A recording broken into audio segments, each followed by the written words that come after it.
अस्सलाम वालेकुम। मैं दुल्हन बनकर 14वीं का चांद लग रही थी। हर कोई मुझे हसरत भरी निगाहों से देख रहा था।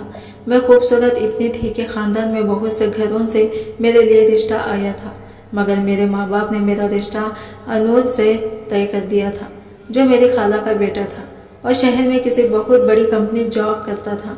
कंपनी की तरफ से इसे गाड़ी भी मिली हुई थी। मैं लाल जोड़ा पहने अपनी बारात का इंतजार कर रही थी। अचानक मेरे कानों में आवाज़ गूंजी कि बारात आ गई है।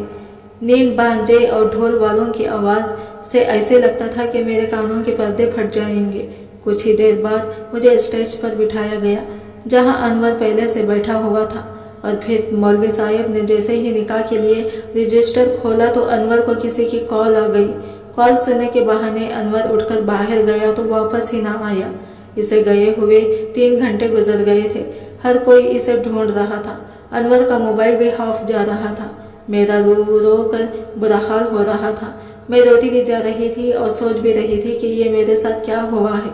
मेरा नाम कुशमाला है और मेरे हुस्न के ढंग पूरे खानदान में बसते थे। मैं अभी 16 साल की ही थी जब मेरे रिश्ते आने शुरू हो गए थे। खाला शुरू से ही मुझसे बहुत मोहब्बत करती थी और इनके बेटे अनवर की आंखों में मेरी ही मोहब्बत के दिए जलाती थी। दुल्हन बने मेरा रूप देख लोग नजर उतारे बिना नहीं रह सकते थे। कहते थे कि कुशमाला परजी पर के दुल्हन का रूप चढ़ा है। मेरी सहेलियां मेरे हाथों में सुर्ख मेहंदी देखकर कहने लगी कि लगता है तुम्हारा मियां तो तुमसे बड़ी गहरी मोहब्बत करता है। देख तो कैसे तेज रंग आया है। मैं शर्म से सुर्ख हो गई थी। यह कुछ देर पहले के लम्हात थे जिन्हें याद करके मैं रोए जा रही थी। मेरी बारात शाम 7 बजे की पहुंच चुकी थी, मगर अब रात के 9 बज चुके थे। मगर अनवर का कोई पता नहीं था कि वो कहाँ गया है। मेरे अब्बा ने मेरे छोटे भाई को खाला के घर भेजकर जाकर पता करो कहीं अनवर वापस किसी काम से घर तो नहीं चला गया, क्योंकि सब मेहमान 2 घंटे से अनवर का इंतजार में बैठे हुए हैं। मेरा भाई खाला के घर चला गया। पूरे आधे घंटे बाद लौटा, कहने लगा अनवर भाई तो वहाँ भी मौजूद नहीं है। सब हैरान थे कि अनवर को ज़मीन खा गई या आसमान निगल गया। अब तो 9 के 12 बज चुके थे, मगर अनवर का कुछ भी पता ना चला कि कहाँ चला गया था। खाला भी रोने लगी थी। अनवर के भाई भी इसे ढूंढ रहे थे, लेकिन वो कहीं ना था। हमारे घर औरतों की 6 मंगवाइयाँ शुरू हो गई थी कि लड़का भाग गया है, ज़रूर लड़के में कोई ऐब होगा, लड़के को ज़बरदस्ती इसके वालिदैन बांध रहे होंगे, या लड़के का कहीं कोई चक्कर होगा। गोया के जितने मुंह इतनी बातें। मेरा दिल यूं था किसी ने मुट्ठी में लेकर दबोच लिया हो। फिर अचानक किसी ने बताया कि अनवर को तो अपनी गाड़ी में शहर की तरफ जाते देखा गया है। इसने आपको जानबूझकर रुस्वा किया है। इसने अब लोगों से ना जाने किसी बात का बदला लिया है। यह बात सुनकर मेरे वालिद को शायद झटका लगा था। वो कहने लगे कि मेरी बेटी पाक दामन है, मुझे इस पर पूरा भरोसा है और मेरी बेटी की बारात आज ही मेरे घर से रुखसत हो गई। अचानक मेरी फूफू सामने आई और कहने लगी मेरा बेटा एजाज कुशमाला की इज्जत रखेगा। तब सबकी रजामंदी से मेरा निकाह अनवर के बजाय एजाज से हो गया। मेरा तो दिमाग ही काम ही नहीं कर रहा था। मेरे अब्बू ने मेरा अंगूठा पकड़ा, निकाह नामे पर स्याही से छाप दिया। मैं अपने बेजान वजूद को घसीटते हुए किसी लाश की तरह से एजाज के साथ रुखसत होकर इसके घर चली गई। मेरे दिल में अब कोई ख्वाहिश न रही थी। एजाज सारे खानदान में बदतमीज और बदमाश किस्म का लड़का मशहूर था। मुझे वो कभी भी ये काम नहीं भाया था। मैं इस वक्त बैठी ये सोच रही थी कि अनवर क्यों मुझे छोड़कर चला गया। वो तो मुझसे बहुत मोहब्बत करता था, मुझे बहुत पसंद करता था। वो तो बहुत अच्छी आदतों का मालिक था। ऐसा तो ना था कि मुझे ऐसे वक्त रुस्वा कर दिए। मेरी आंखों से आंसू बह रहे थे। जब एजाज कमरे में दाखिल हुआ तो इसने इतने ज़ोर से कमरे का दरवाज़ा बंद किया कि मैं हिलकर रह गई थी। तेज़ कदमों से चलता हुआ वो मेरे पास आकर बैठ गया। मैं घूंघट निकाले अपनी किस्मत पर आंसू बहा रही थी। बड़ी बेदर्दी से इसने मेरा घूंघट उठाया, खहका कर लगाकर हंसने लगा। बड़ी अकड़ थी ना तुझे अपने हुस्न पर। इसकी आंखें अपनी जिद से शर्मा रही थी। इसने मुझे बालों से पकड़ा और अपना चेहरा मेरे चेहरे के बिल्कुल करीब करके गुस्से से कहने लगा, देख कैसे बेबस मजबूर होकर तू मेरी झोली में आ गिरी है। तुझे याद है ना वो दिन जब तूने मुझे थप्पड़ मारा था। अब देख मैं तेरा वो हशर करूँगा कि तुम मौत मांगेगी और मैं तुझे मरने भी नहीं दूंगा। मैं इसकी जिद बन चुकी थी। अचानक मुझे याद आया जब मेरी बहन की शादी को 1 माह ही रह गया था, जब खानदान से मेरे लिए 2 रिश्ते बैक वक्त आए थे, एक फूफू के घर से और दूसरा खाला के घर से। मेरा झुकाव शुरू से ही खालाजाद अनवर की तरफ था, क्योंकि मेरी फूफू मिजाज की बहुत तेज़ थी और वही असर इनके बच्चों में भी था। और जिस बेटे के लिए वो मुझे मांग रही थी, पूरे ख़ानदान में वो बदतमीज़ और बदलिहाजी में मशहूर था। मुझे समेत ख़ानदान की सब लड़कियां ही इन्ना पसंद करती थी। अब्बा को भी एजाज़ को कुछ ख़ास पसंद न था, इसीलिए फूफू को ये कहकर टाल दिया कि मुझे अभी कशमाला की शादी नहीं करनी, लेकिन खाला से मेरे रिश्ते की हामी भर ली। हमारा एक ही ख़ानदान था, इसीलिए ऐसी बातें छुपती नहीं हैं। मेरी बड़ी बहन की शादी पर जब सब ख़ानदान वाले इकट्ठा हुए तो खाला की फैमिली भी आई थी और फूफू की भी। एजाज़ की चाल ढाल बिल्कुल बदमाशियों जैसी थी। रात को जब सब लड़कियां तैयार होकर बारात के लिए इस्तकबाल के लिए फूलों की प्लेटें पकड़े सहन के दरवाजे पर खड़ी थी, तब एजाज़ की नज़र मुझ पर पड़ी थी और पलटाना भूल गई। मैं गुलाबी रंग का शरारा पहने बहुत ही खूबसूरत रही थी। जैसे ही बारात की आमिद शुरू हुई तो एक हंगामा सा मच गया था और मंचलों के संगड़ों ने महफिल सजाकर रख दी थी। लड़कियां भीगड़े देखकर तालियां बजा रही थी। इसी वक्त एजाज़ मेरे पास आया, कहने लगा कि तुम्हें मेरी अम्मा कमरे में बुला रही है। बारात का हंगामा उरूज पर था। मैंने पूछा, फूफू किस कमरे में है? इसने कोने वाले कमरे की तरफ इशारा किया, जो स्टोर के तौर पर इस्तेमाल होता था। मैं इधर चली गई। एजाज़ भी मेरे साथ चला आया। कमरे में ना फूफू थी ना कोई और। मैं जैसे ही पीछे को पलटी तो एजाज़ दरवाज़ा बंद कर चुका था। मैंने कहा, यह क्या बदतमीज़ी है? तुम मुझसे झूठ बोलकर मुझे यहाँ लाए हो। कहने लगा, झूठ तो तुम्हारे बाप ने भी मेरी माँ से बोला था कि वो तुम्हारा अभी रिश्ता करना नहीं चाहता, और फिर तुम्हारी खाला के मांगने पर इसे हाँ कर दी। देख कशमाला, शादी तो मैं तुझसे ही करूँगा। अगर तेरे बाप ने सीधे तरीके से रिश्ता ना दिया तो मेरे पास और भी बड़े तरीके हैं, इसीलिए तुझे समझा रहा हूँ। अपने अम्मा अब्बा से कहकर अब अभी भी वक्त है, वो तेरा रिश्ता मेरे साथ कर दे। मुझे इसकी इस अकड़ पर बेतहाशा गुस्सा आया था। मैंने एक थप्पड़ खींचकर इसके मुंह पर मार दिया और इसे पीछा करके कमरे से बाहर निकल गई। अम्मा अब्बा ने मेरी बहन के वलीमे पड़ी मेरा रिश्ता अनवर से पक्का कर दिया था, जो मेरा खालाजाद था। मेरी फूफू और एजाज़ तो ये सुनते ही वहाँ से वापस चले गए थे।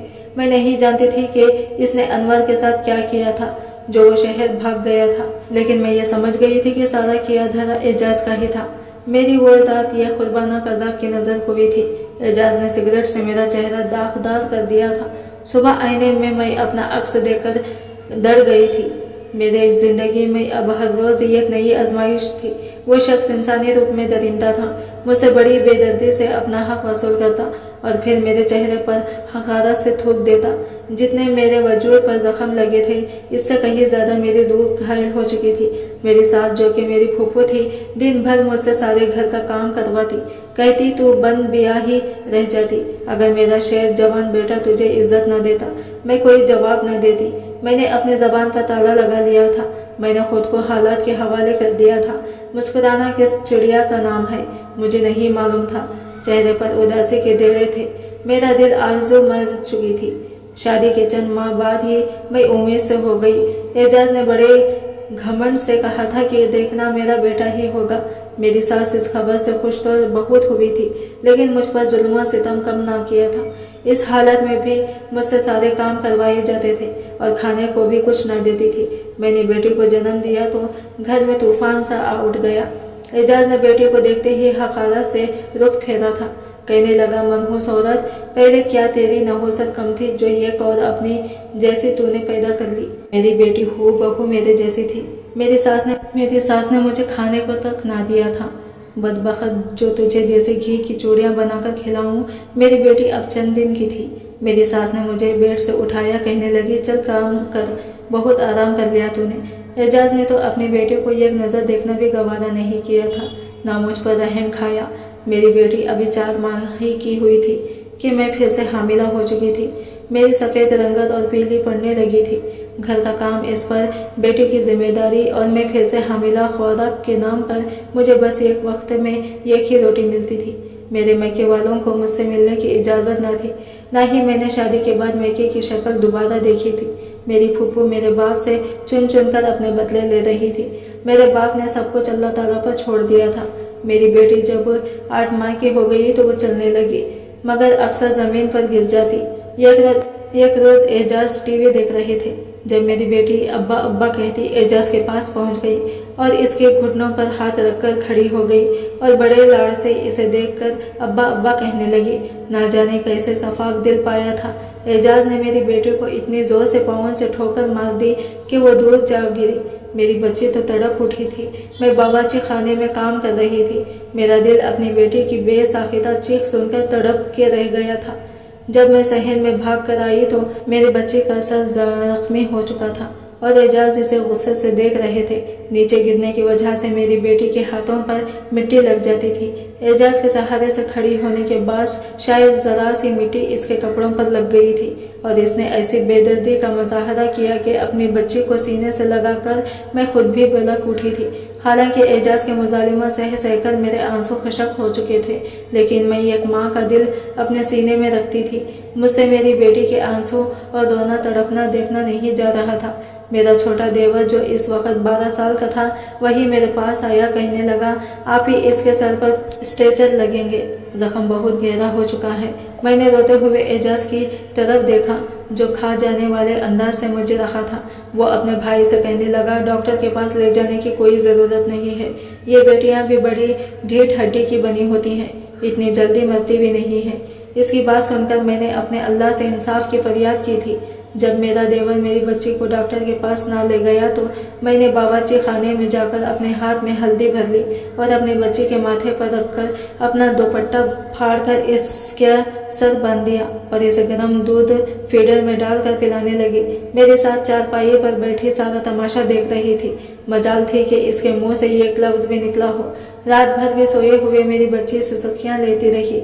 डॉक्टर की दवाइयाँ न लेने की वजह से मेरी बच्ची का जख्म बढ़ने लगा था। अब वो एजाज से डरने और खौफ खाने लगी थी। मेरी दूसरी बेटी की पैदाइश पर भी पहले की तरह वही शोर शराबा मचा था। एक के बाद दीगरे एक साल के वक्फे में मैंने 4 बेटियों को जन्म दिया था। एजाज का यह हाल था कि उसने मुझ पर जुल्म के इंतहा कर दी थी। मैं इस कदर कमज़ोर हो चुकी थी कि चलती थी तो चक्कर आते थे। मेरी आंखों के गिर्द गहरे हल्के पड़ चुके थे। मेरी रंगत पीली और सियाह मायल हो चुकी थी। मुझे अगर कोई देखता तो यह मानने को तैयार ही ना था कि मैं वही कश्मला हूँ जिसके हुस्न पर सब माएँ मेरे घर की दहलीज पकड़ लेती थी कि अपनी बेटी का रिश्ता हमें दे दो। लेकिन आज अगर वो मुझे देख लेती तो कानून को हाथ लगाती। मुझे एजाज कहता कि जब तक तुम मुझे बेटा पैदा करके नहीं दोगी मैं यूं ही तुम्हें हर साल हामिला करता रहूँगा। मैं इसके सामने हाथ जोड़कर रोते हुए कहने लगी कि खुदारा मुझे इंसान समझो, लेकिन वो इंसानी रूप में कोई जानवर या दरिंदा था। मेरी 4 मासूम सी बेटियां थीं। जब मैं एजाज की दरिंदगी को देखती तो अपने लिए मौत की दुआएं करती, मगर जब अपनी बेटियों के डरे सहमे चेहरे देखती तो खून के आंसू रोती कि मैं अगर मर गई तो मेरी बच्चियों के साथ ना जाने इसका बाप क्या सलूक करेगा। वो तो मेरे सामने भी बच्चियों पर यूं धाड़ता कि वो सहम करके कमरे में चली जाती। एजाज आजकल रोज़ शराब पीकर घर आने लगा था। मुझे मेरे देवर ने यह भी बताया था कि वो जुआ खेलने लगा है, अपना कमाया हुआ पैसा जुए में बर्बाद कर देता है। एक बार एजाज नशे में धर घर पर आया। इसके साथ एक आदमी और भी था जो इससे पैसे का मुतालबा कर रहा था क्योंकि वो जुए में अच्छी खासी रकम हार चुका था। एजाज अंदर आया और मेरी बेटी का बाजू पकड़ा और इसे बाहर खड़े आदमी को पकड़ा दिया। मैं तो ये देखकर हक्का बक्का से रह गई थी कि वो क्या कर रहा है। कि वो कहने लगा कि पैसों की जगह तो ये मेरी बेटी को ले जा, ये सारी ज़िंदगी तुझे कमा कर खिलाएगी और मेरे सर से भी एक बोझ कम हो जाएगा। यह सुनकर तो मेरी जान ही निकल गई। मैं फौरन से भागकर गेट के पास चली गई। इस आदमी के सामने हाथ जोड़ने लगी, मेरी बच्ची को अपने साथ ना ले जाओ, मेरी मासूम से छोटी बच्ची मेरे बगैर नहीं रह सकती। इस शख्स ने मुझे पीछे ढकेला और बच्ची को गोद में भरकर ले जाने लगा। मेरी बच्ची रोने लगी थी। मैंने इस शख्स के पाँव पकड़ लिए कि मेरी बच्ची को छोड़ दो, लेकिन वो मेरी बच्ची को अपने साथ ले गया। मैंने एजाज को मारना शुरू कर दिया कि मेरी बच्ची वापस ला कर दो। एजाज ने मुझे दूर धक्का दिया कि मेरा सर चारपाई के से टकरा गया। जोरदार ज़रब की वजह से मेरा सर जख्मी हो चुका था। मुझे एजाज से नफरत होने लगी थी। शायद नफरत बहुत छोटा लफ्ज़ था। मेरा जी चाहता कि मैं इसको मार डालूं, इसके टुकड़े कर दूं। मुझे हर वक्त अपने बच्चे की याद आती रहती थी। 5वीं बार जब मैं हामिला हुई तो मेरी सास मुझे एक दाई के पास ले गई। इसने कहा कि देसी घी में कच्चा अंडा डालकर अपने बहू को खिला दे। फिर देखना बेटा ही होगा। ये सुनकर मुझे घबराहट हुई थी। मुझे ना जाने कितनी तावीज़ भी पहनाए गए, क्योंकि दाई मेरी सास को कह चुकी थी कि तेरी बहू इस बार बच्चा पैदा नहीं कर सकेगी, इसमें मज़ीद ताकत नहीं है। मेरी सास अब मुझे रोज़ कच्चा अंडा देसी घी में डालकर खिलाने लगी, जैसे खाते ही मुझे उल्टी आने लगती थी। मैं हर वक्त अपनी बड़ी बेटी के बारे में सोच सोच कर रोती रहती थी। ना जाने इस आदमी ने मेरी बच्ची के साथ क्या किया है, मुझे कुछ भी अच्छा नहीं लगता था। मैं हर वक्त अपनी बड़ी बेटी के लिए रोती रहती थी। एक रोज़ मेरा देवर मेरे पास आया और कहने लगा, आप ही मुझे आपकी बेटी का पता चल गया है कि वह कहाँ है। ये सुनकर तो मैं उठकर बैठ गई, वरना अब तो मेरी ये हालत हो चुकी थी, बिना सहारे में ना उठ बैठ सकती थी और ना चल पाती थी। मैंने तो पूछा, कहाँ है मेरी बच्ची? कहने लगा, शुक्र करो वो आदमी बेऔलाद था, इसको आपकी बेटी पर तरस आ गया, इसने आपकी बेटी फैज़ा को स्कूल में दाखिल करवा दिया है, इसे बहुत अच्छा रखा है, प्यार भी करता है। मैं ये सुनकर रोने लगी कि अल्लाह ताला की भी क्या शान है। वो जब चाहता है सगी को सौतेला बना देता है और जब चाहता है सौतेले को सगा बना देता है। मेरी बच्चियों को इनके हिस्से का प्यार मिल रहा था, मगर मेरा शौहर मेरी बच्चियों से प्यार नहीं करता था। लेकिन छोटा देवर अच्छे मिजाज का था, मेरी बच्चियों को प्यार भी करता और इन्हें चीज़ें भी लाकर देता था। वक्त यूं ही गुजरने लगा। हमारे गांव में इस वक्त 2 क्लिनिक ऐसे थे जहां अल्ट्रासाउंड की सहूलत मौजूद थी। मेरी सास मुझे इस क्लिनिक पर ले गई। अल्ट्रासाउंड वाले ने जब ये बताया कि इस बार बेटी नहीं है बल्कि बेटा पैदा होगा, तो मेरी सास की खुशखबरी थी, लेकिन मुझे ऐसी कोई खुशी न थी। मेरे शौहर इस खबर पर बेतहाशा खुश था। कहने लगा, मेरा वारिस आने वाला है, मेरा गुरूर मेरा सीना चौड़ा करने वाला है। मैं तो इसकी पैदाइश पर घसकरे नचवाऊंगा, अपने बेटे को अपने जैसा बनाऊंगा, मोहल्ले भर में मिठाई बांटूंगा। मेरी सास के चेहरे पर मुस्कुराहट ख़त्म नहीं हो रही थी। कहने लगी, मैं तो दोबारा मैं जाग कर दिए जलाऊंगी। मेरी बेटियां बड़ी बहन को अक्सर याद करके बहुत रोती थी। मेरा दिल अपनी बड़ी बेटी के लिए उदास तो बहुत था, लेकिन यह सुनकर इत्मीनान सा हुआ था कि वो अच्छे माहौल में पल रही है। वक्त गुजरने लगा। एजाज ने पूरे मोहल्ले और मिलने जुलने वालों में पहले से ही शोर मचा दिया था कि मेरे घर शेर जवान आने वाला है। इस दिन तो मैं अपने घर पर जश्न मनाऊंगा, शहर से हिजड़े बुलवा कर इन्हें नचाऊंगा। यह वक्त भी गुजर गया। इस बार तो मुझे लग रहा था कि मैं बचूंगी नहीं। 6 सालों में ये मेरी 5वीं औलाद थी और मैं यूं थी कि तनके में जान हो। मेरी सेहत, खूबसूरती, सब कुछ ख़त्म हो चुका था। ना जाने ये मर्ज़ाद औरत को इंसान क्यों नहीं समझते। बेटे की ख्वाहिश में ये तक नहीं देखते कि औरत में इतनी क़ुव्वत है भी या नहीं कि वो दूसरी औलाद पैदा कर सके। इन्हें बस वारिस चाहे होता है, चाहे इसकी खातिर बेटियों की लाइन लग जाए। जिस दिन मेरी डिलीवरी होनी थी, एजाज पहले से ही मिठाई ले आया था। घर पर खुसरा ने भी बुलाए थे। कहने लगा, सबसे पहले मैं अपने बेटे को अपने गोद में लूँगा, शहद में भी चटाऊँगा ताकि वो मेरे जैसा बने। ख़ानदान के बहुत से लोग भी जमा हो चुके थे कि चलो शुक्र है कि 4 बेटियों के बाद अब बेटा पैदा होगा। एक अज़ियत सहने के बाद जो मेरे कानों में एक बच्चे की रोने की आवाज़ सुनाई थी, तो मैंने दाई से पूछा, क्या हुआ है? दाई अम्मा ने कोई भी जवाब नहीं दिया। मैं समझ गई कि इस बार भी बेटी ही हुई होगी।